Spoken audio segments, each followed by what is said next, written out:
Olá, pessoal. Meu nome é Cristina Aparecida de Aquino Souza. Eu sou estudante do curso de Engenharia Agrícola e Ambiental da UFV e sou estagiária no setor de recursos hídricos na Diretoria de Meio Ambiente. E vou apresentar um trabalho desenvolvido durante o meu período de estágio, e o trabalho foi a elaboração da curva-chave e análise da magnitude de vazões de referência no Ribeirão São Bartolomeu, em Viçosa, Minas Gerais. Começando uma contextualização, eu trouxe aqui algumas notícias a respeito de crises hídricas que o UFV sofreu, né, há alguns anos. A gente teve 2015, 2017, essa notícia também é de 2019. Isso mostra para a gente, né, como que é fundamental entender a disponibilidade de água nos nossos reservatórios, nos nossos mananciais hídricos, principalmente, né, no que abastece a UFV e a cidade de Viçosa. Então, aqui mais uma notícia a respeito de escassez de chuvas do ano de 2015, aqui também, né, do ano de 2015. E para falar mais um pouco desse período de crise hídrica, a gente tem aqui a lagoa, que é localizada ali atrás do laboratório de hidráulica, próximo ao departamento de engenharia agrícola, que no ano de 2017, né, que são essas duas fotos, ela ficou praticamente seca. Isso mostra para a gente a importância, né, da gestão correta dos recursos hídricos locais, de entender essa questão da disponibilidade hídrica e de entender também a relevância, né, do Ribeirão São Bartolomeu para o abastecimento da UFV e para a Viçosa, né, porque o Ribeirão São Bartolomeu ele é a principal fonte de abastecimento da UFV e ele também abastece uma parte da cidade de Viçosa. E por que é importante a gente fazer essa medição de vazão, né? A medição de vazão ela é essencial para o uso sustentável e correto da água, né? Ela dá suporte para decisões importantes como abastecimento, outorga de uso e planejamento hídrico.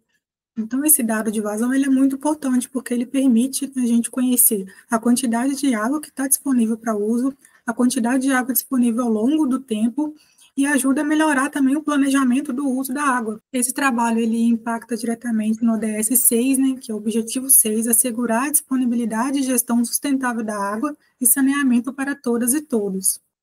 E os objetivos do trabalho foram elaborar a curva-chave do Ribeirão São Bartolomeu, calcular as vazões de referência, né, a vazão média de longo prazo, a Q90 e a Q95, e comparar com a regionalização de vazões para o aprimoramento do processo de outorga em Minas Gerais, que foi um estudo realizado pela UFV em parceria com o IGAM, no ano de 2012.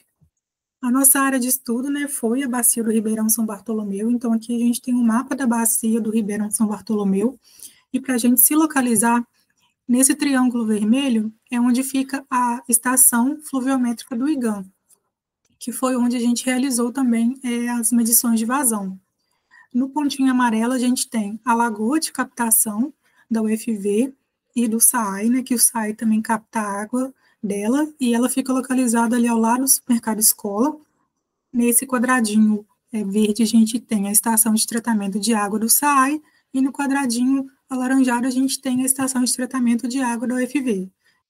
E agora, falando um pouco, né, sobre o ponto de medição que a gente fez, o Ribeirão São Bartolomeu, ele é um curso d'água de pequeno porte, mas ele tem grande importância, né, para o UFV e para a Viçosa. Ele é a principal fonte de abastecimento da UFV e ele também abastece parte da cidade de Viçosa. O local que a gente fez o monitoramento é onde está localizada a estação telemétrica do IGAM, que é a Viçosa Hidro. É uma estação fluviométrica que ela monitora a quantidade de água que chega próximo à foz do Ribeirão São Bartolomeu. E o ponto de medição, né, que é onde se localiza a estação, é o ponto próximo também da captação. Então, ele representa bem a quantidade de água que chega no reservatório ali do lado do mercado escola.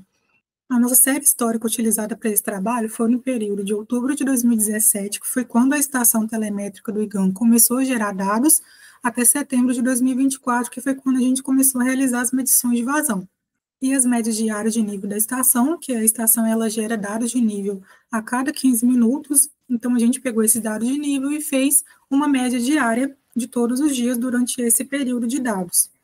E após isso a gente fez o cálculo das vazões diárias correspondentes de acordo com cada nível e cada dia. As vazões de referência, né, que a gente utilizou, a QMLD, que é a vazão média de longo período, a Q90, que é a vazão de permanência em 90% do tempo, a Q95, que é a vazão de permanência em 95% do tempo, E a Q710, que é a vazão mínima de 7 dias consecutivos com um período de retorno de 10 anos, a gente não calculou, porque a gente tem uma série insuficiente, né? Para calcular a Q710, a gente precisa de pelo menos 10 anos de dados, e como a estação só começou a gerar dados em 2017, então não é possível ainda calcular a Q710. E agora, falando um pouco da nossa metodologia usada no trabalho, a gente realizou 38 medições de vazão no período de setembro de 2024 a junho de 2025. Essas medições foram feitas, né, no local mostrado anteriormente, que foi ali no Ribeirão, onde está localizada a estação telemétrica do IGAM. A gente utilizou o equipamento Flow Tracker, que é um velocímetro acústico. Esse equipamento ele é usado para fazer a medição em loco, né, que leva em consideração a velocidade do escoamento do rio e a área de seção do rio para gerar a vazão naquele ponto. E com os dados de vazão que a gente coletou com o Flow Tracker, a gente pega os dados de nível daquele dia, naquele horário da medição, no sistema HidroWeb, que é um sistema que tem a estação fluviométrica e ela disponibiliza os dados, né, para download. Então a gente pega o dado de nível naquele dia, naquele mesmo horário, e faz uma associação com o valor da vazão. E com essa associação, a gente consegue fazer, né, o ajuste da curva-chave com uma equação polinomial de segundo grau. E essa equação ela é usada para fornecer de forma indireta, né, o valor da vazão. Usamos como dado de entrada o nível do rio, e com isso a gente consegue obter o valor da vazão sem precisar realizar a medição no campo, né, medição direta no rio. Então, né, para recapitular aqui a nossa sequência, primeiro a gente faz a medição direta com o Flow Tracker para fornecer, né, os dados de vazão no rio, em determinado horário, em determinado dia, e depois a gente faz o download dos dados de nível da estação daquele dia, daquele horário que foi realizada a vazão, e depois associa os valores de vazão e de nível para gerar a curva-chave, que vai fornecer para a gente os dados de vazão, né, sem precisar medir diretamente no rio. E com base na série histórica dos níveis, e usando a curva-chave que a gente obteve, a equação, a gente consegue obter o valor de vazão para toda a série histórica. E conhecendo esses dados de vazão da série histórica, a gente consegue calcular as vazões de referência. E com as vazões de referência calculadas, a gente consegue comparar com as vazões de referências do estudo de regionalização que foi citado. E essa é a nossa curva-chave no Ribeirão São Bartolomeu, né? Resultou em uma equação polinomial de segundo grau. Foi um ajuste muito bom, com um bom coeficiente de determinação no R quadrado igual a 0,982.